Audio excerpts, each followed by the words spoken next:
1 cup idli மாவு எடுத்திருக்கேன். அதில் 4 டேபிள் ஸ்பூன் அளவு கடலை மாவு எடுத்திருக்கேன். இதில் ஏற்கனவே உப்பு இருக்கும், அதனால் வந்து நான் ஒன்றும் உப்பு சேர்க்கலை. இது வந்து நல்லா மிக்ஸ் பண்ணி விட்டுடலாம். கொஞ்சம் தண்ணி வேணால் விட்டு கொஞ்சம் திக்காக்கி வைக்கலாம்.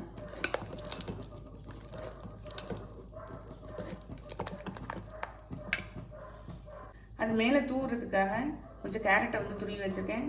இது வெங்காயத்தை வந்து சின்னதாக கட் பண்ணி வச்சுருக்கேன். கொஞ்சம் மாங்காய் துருவல், ஒரு பச்சை மிளகாவை சின்னதாக கட் பண்ணி வச்சுருக்கேன். இப்போ இது எல்லாத்தையும் ஒன்றா சேர்த்துட்டு லைட்டாக உப்பு போட்டுடலாம்.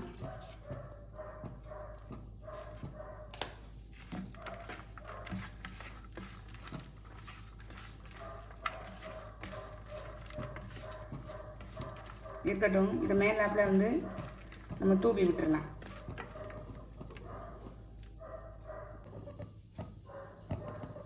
இந்த பேன் போட்டிருக்கேன். லைட்டாக வந்து எண்ணெய் விட்டுக்கலாம். எண்ணெய், நெய், உங்களுக்கு என்ன விருப்பமோ அதை விட்டுக்கலாம்.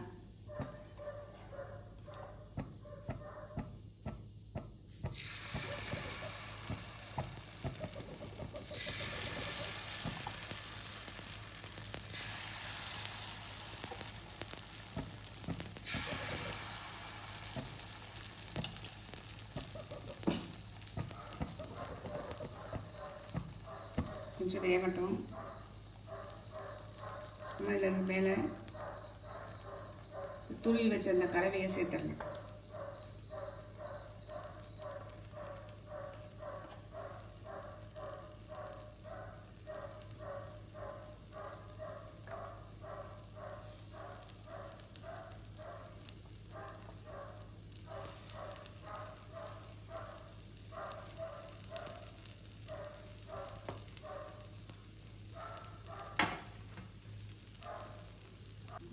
பேன் கேக் அப்படியே திருப்பி விட்டுடலாம்.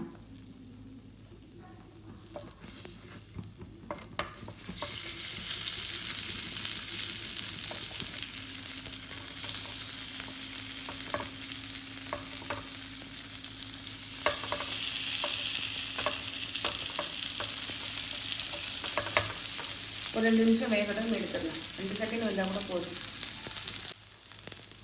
வெந்துச்சு பாருங்க. நம்ம இப்போ இதை எடுத்துடலாம்.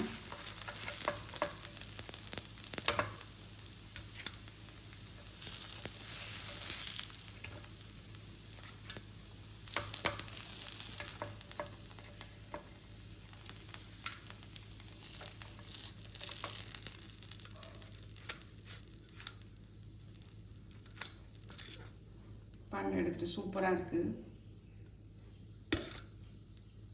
நம்மளுடைய அரிசி பருப்பு சாதத்தை ஓப்பன் பண்ணி பார்த்துடலாம்.